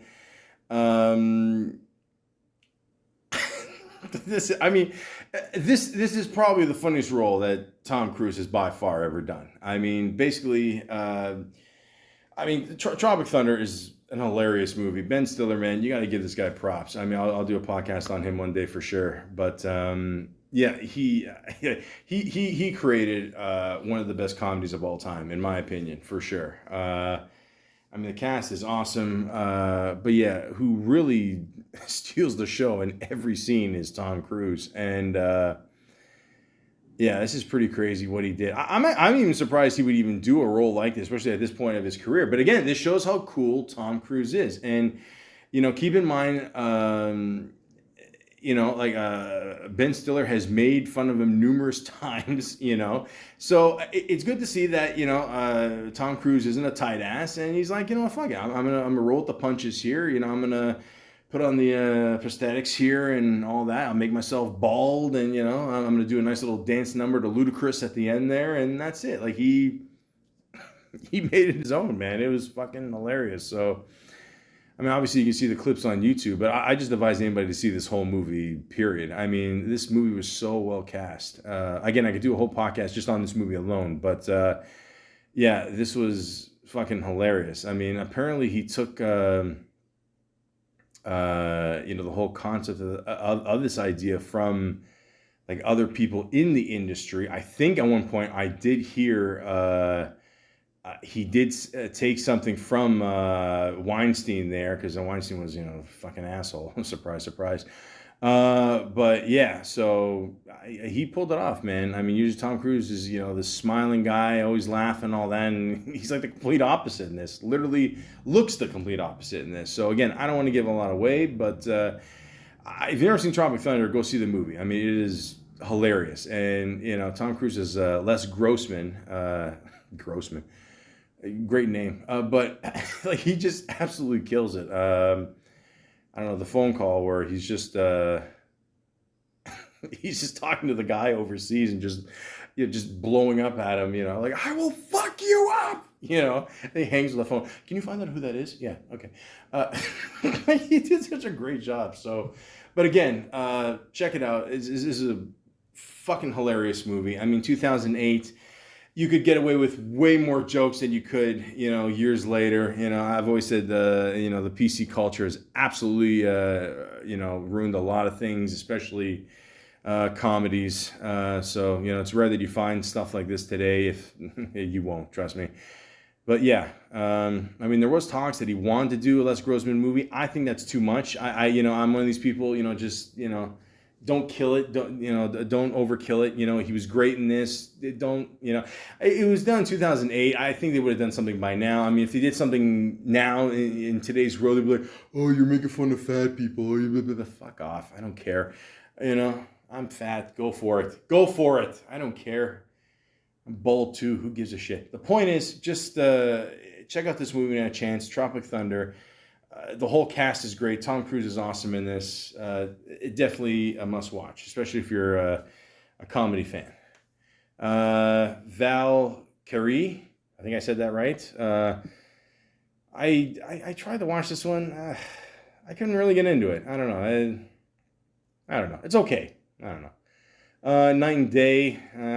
I don't know. It's spelled with a K. Night and Day, with him and Cameron Diaz, and I don't know, it's supposed to be an action rom-com or something, and I don't know. I don't know. No, I'm good. Mission Impossible, Ghost Protocol. Okay, so we're getting more action in these movies, which is nice, okay, because I'll be honest, the last two, the second and third one, the second one it's too much slow motion, and the third one lacked action. I felt, that's just me. When I see these movies, I want like a third of it to be an action, movie, whatever. I'm old school. Okay, I grew up in the 80s and 90s. I'm used to Arnold and Stallone, and Van Damme, and to a lesser extent Seagal. Just kicking ass and whatever. I want to see as much action as I can. So this one, was a good one. And again, I can't believe the stunts he does. I mean, I'm pretty sure he's got a death wish at this point. But, Tommy, you gotta take it easy, man. Fuck. You gotta wonder at this point, what is like the insurance policy on Tom Cruise? Like, if I'm not gonna say anything, but it's gotta be a good piece, right? I mean, it's and then people making these movies, they're probably like, fuck, man, like this is gonna cost us a shit ton if he slides down the glass or jumps off the cliff. I mean, fuck, who knows, Or if the glasses accidentally blow up in his face, who the fuck knows? I know, it's CGI, shut up. But, still, you never know. But he's doing all these real stunts. He's fucking nuts, who knows? But, he's a good nuts, don't worry. Not the Scientology shit, whatever, Again, whatever he wants to believe in, whatever interview he wants to give with, who's the guy that got fired? I don't know, Tom Brokaw? No, that's not him. The other guy that was also losing his hair. I don't know. I forgot his name. I don't know. He got caught with the hashtag #MeToo movement. You know what's funny about that guy? Until he got caught with that, I thought he was gay. I don't know. So it was always funny when, I was like, him really? He likes women? All right. I forgot his name. I don't know. The point is, this one's good. Rock of Ages. This movie really got a lot of criticism. I don't know, for singing, and I don't know, someone tried to kiss somebody in this movie. I don't know. I never saw it. I don't know. I don't know. Is this a remake or something? I don't know. Fuck, who cares? Jack Reacher. Listen, I'm not gonna lie. I watched like maybe a half hour, 45 minutes of this movie. I just could not get into it. But I will say this. The TV show Jack Reacher is pretty good. All right, they just had the first season. When you get a chance, check it out. It's pretty good. Yeah, the movie, I wasn't really feeling it. Sorry. Oblivion. Oblivion. Did I see this one or no? I think I saw a bit of it. I don't know. I don't really like a lot of these like sci-fi movies. I can't get into. I don't know. I don't know. Like sometimes you watch these movies nowadays. It's just a CGI fest. I don't know. That was okay. Edge of Tomorrow. Yeah, a lot of people like this movie. I don't know. I thought it was okay. I don't know. Like it can't, I'll be honest with you. Like I get the fact he keeps dying and then they restart it, dying, restart. I'll be honest with you. Like it got fucking annoying. I was like, what the fuck is this? What am I watching? I'd rather just play an actual video game. Like this is stupid. I don't know. I couldn't get into this one either. Mission Impossible: Rogue Nation. Again, listen, we're already at number 5. We're doing good. Okay, good action. You know. Again, a little good cast of people, you know. I'll watch Ving Rhames kick ass to the day I die. Yeah, at this point, we got Jeremy Renner joined the cast as well, too. Alec Baldwin's there, too. Why not? Yeah, Simon Pegg's still there. Funny motherfucker. Love that guy. But yeah, these are good movies, guys. I mean, it's just a good little action movie. I mean, I'll watch till he makes a Mission Impossible 10, 20, who cares? Just keep going, man. I don't know. Tom Cruise is going to outlive all of us. We all know this. Jack Reacher, Never Go Back. I never did. I never watched this one because I didn't like the first one. The Mummy.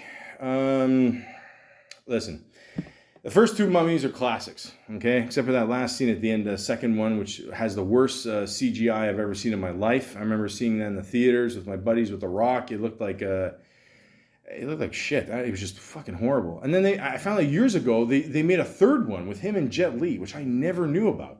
Did you know that they made a third Mummy with Fraser and Jet Li? I never knew that. Right? That wasn't that very good. But I don't know. You know, I think originally they did want Tom Cruise for that original one, and I don't know. They got him for this one. I never watched it. They didn't get the best reviews, and I don't know. I think a lot of people were disappointed that Brendan Fraser didn't come back. I don't know. I'd like to see Brendan Fraser come back. I'm not going to lie. So, you know, I mean, I get it. Tom Cruise has a lot of starring power, and all that. But, it's hard to, somehow replace another character. And I don't know. I don't think a lot of people were feeling this one. So, yeah. What are you going to do? American Made. This movie was all right. I watched this movie. It says here, the story of Barry Seal, American pilot who became a drug runner for the CIA in the 1980s, and a clandestine, is that how you say it? Yeah, operation that would be exposed as an Iran-Contra affair. It's a good little movie. I mean, nothing too crazy, nothing too special. It's something to watch if you're bored one day. And like, I don't mean that in a bad way, but it is a good little movie. Showing a scene here where he gets out of the plane and he's just like covered in some white substance. I don't know. We all know. And he's just giving the kids money just so he can take a bike and get the fuck out. That's pretty good.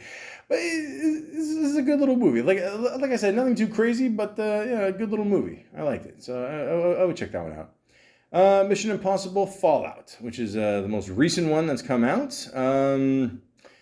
Probably one of the better ones, especially when it comes to action scenes. Was this the movie that Henry Cavill didn't want to shave his mustache for Spider-Man or not Spider-Man, fucking Justice League or whatever those movies, Thank God for Snyder doing that, like his cut of it. Oh my God, Jesus, that one is so much better.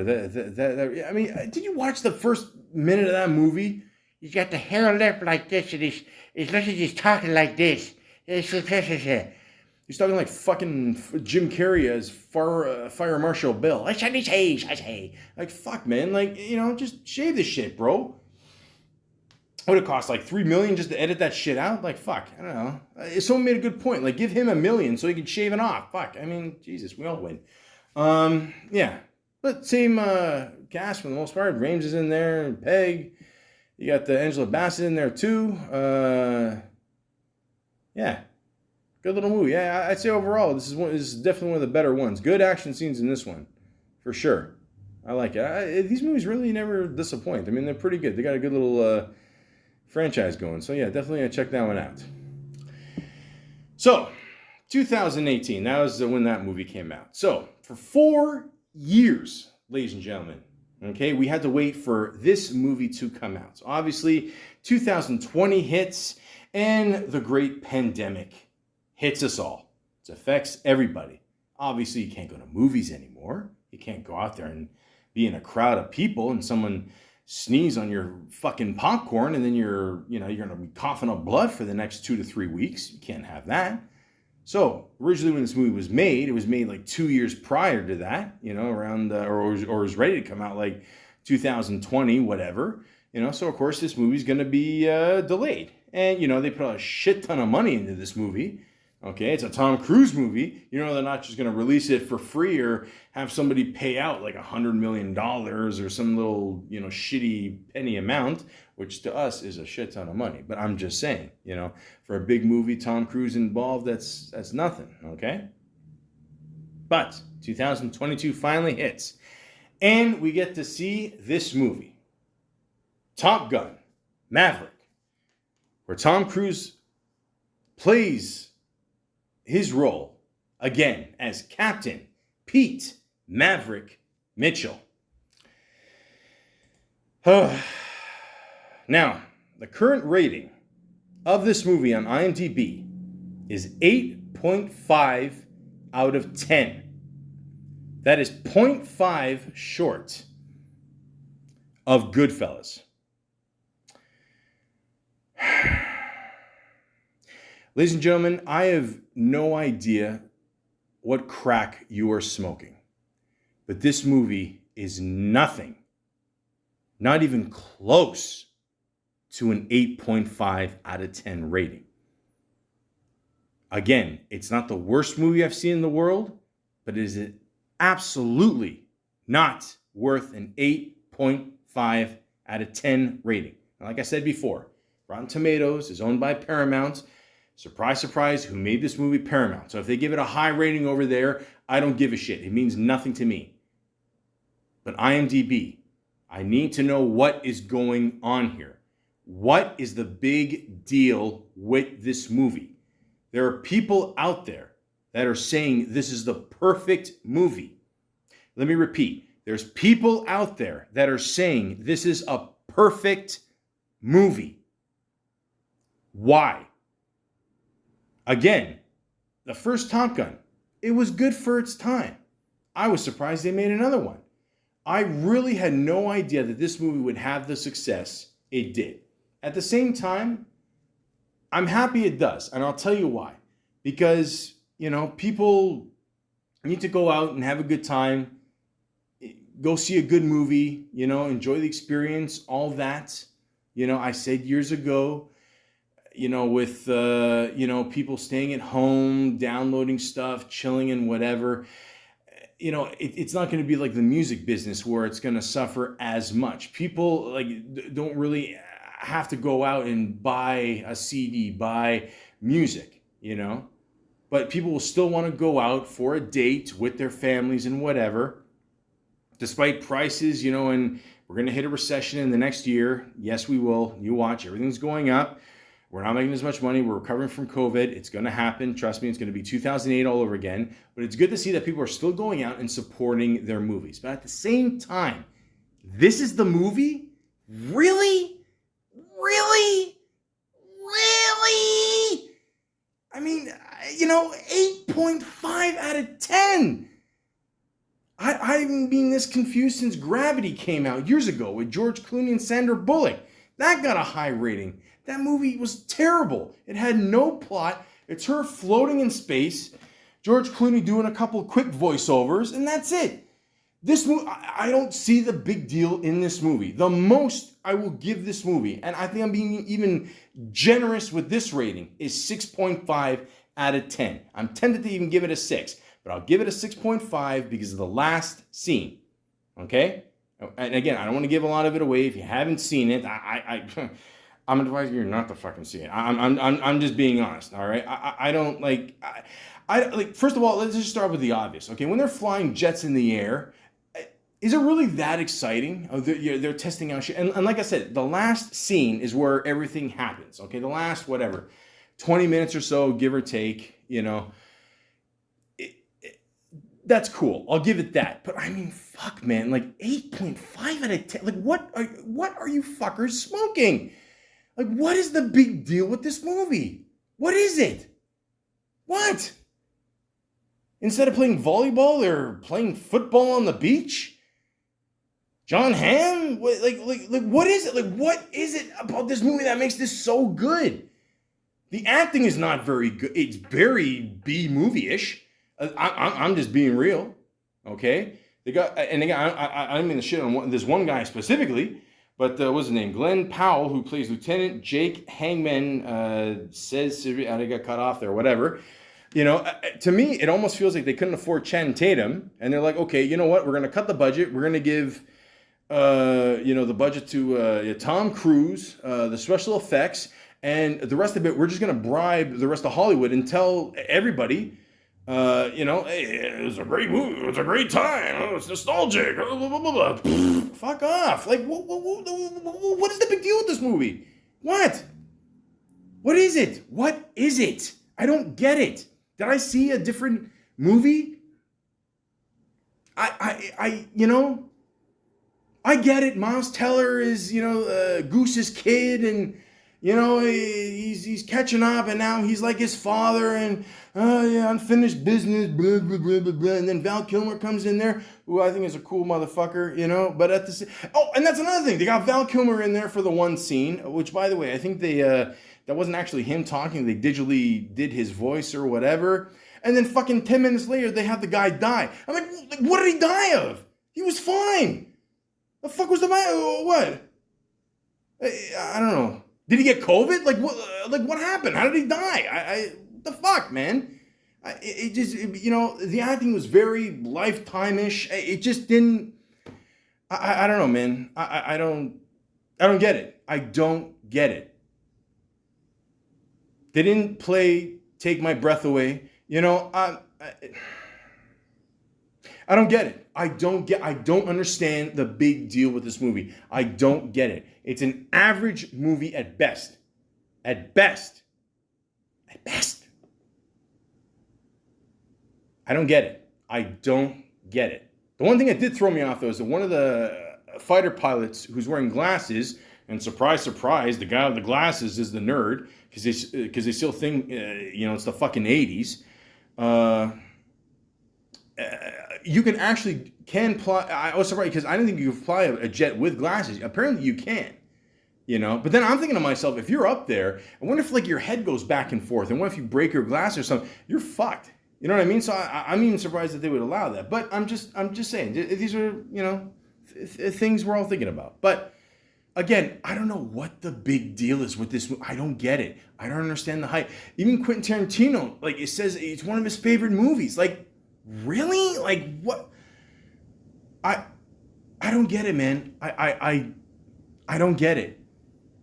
The most insulting thing, see, right now it's pouring right now. It's not even raining. It's God crying because he agrees with me. All I'm saying is, when you say it's the perfect movie, why? Why is it the perfect movie? I need someone to explain this to me. Why is it the perfect movie? Why? Because it has a beginning, middle, and end? I don't get it. I don't get it. I don't get it. And it's made a shit ton of money. Tons. The budget for this movie was $170 million. Opening weekend, US and Canada, was $126 million. Gross US Canada, $683 million. Worldwide gross, $1,403,438,969. Holy shit.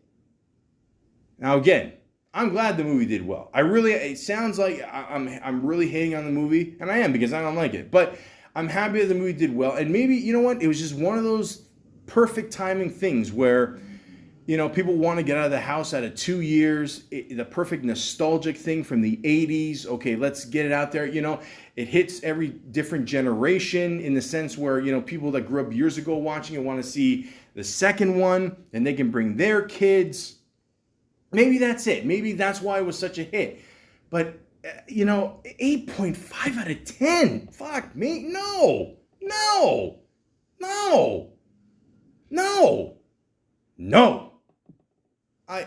I don't get it. I don't get it. Decent movie at best, guys. I'm not even saying don't see it, okay? But for me, there was like an hour and a half into the movie. I'm like, this better have the fucking best ending ever. And it was a decent ending at best. It was still good. But, I don't know. I don't get it. It's one of those things in life I will never understand. Okay? So, like I said, you want to see the movie? Go ahead. It's up to you. I don't care. It's your call. To me, it was a decent movie. I still feel the first one was better, but I don't know. Some things in life are just a mystery. What are you going to do? Oh, fuck, I'm tired. Anyways, so that's the most recent movie that he's come out with. And 2023, he's got another Mission Impossible movie called Dead Reckoning Part 1.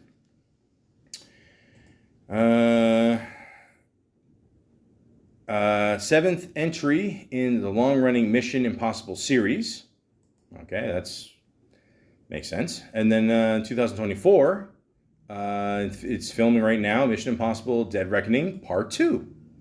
Okay, there you go. Eighth entry in the long-running Mission Impossible franchise.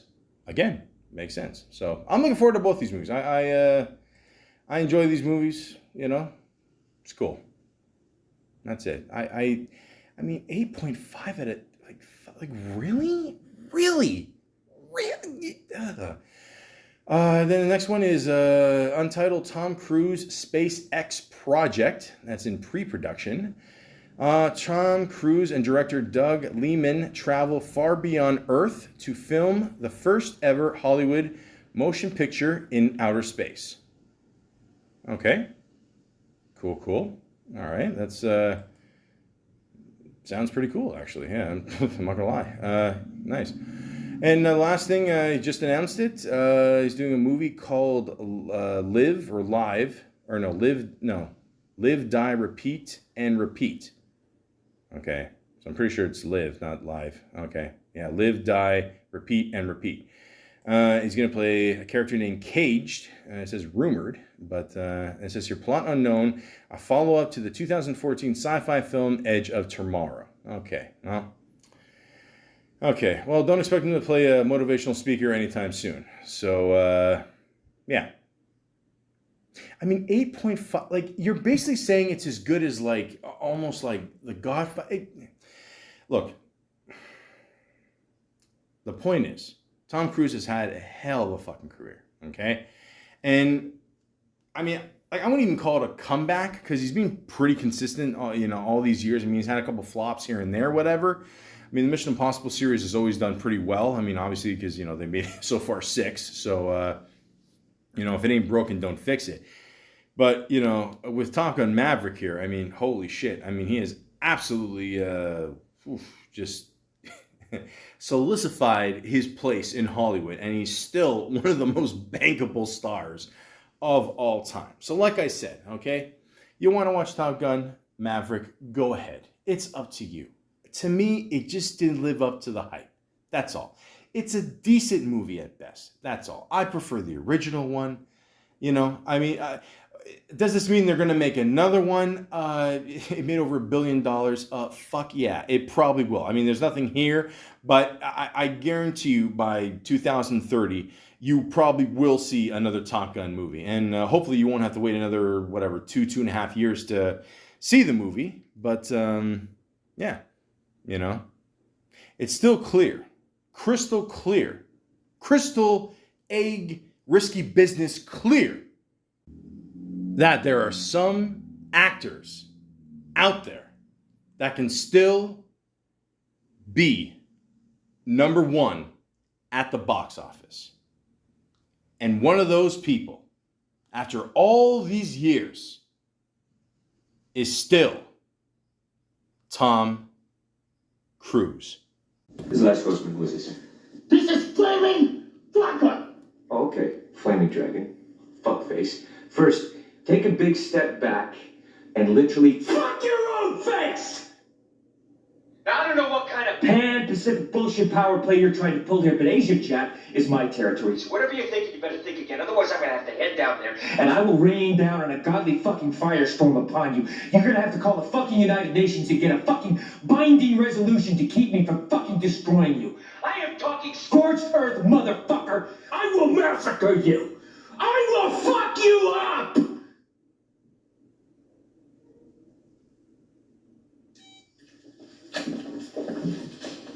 Did you find out who that was?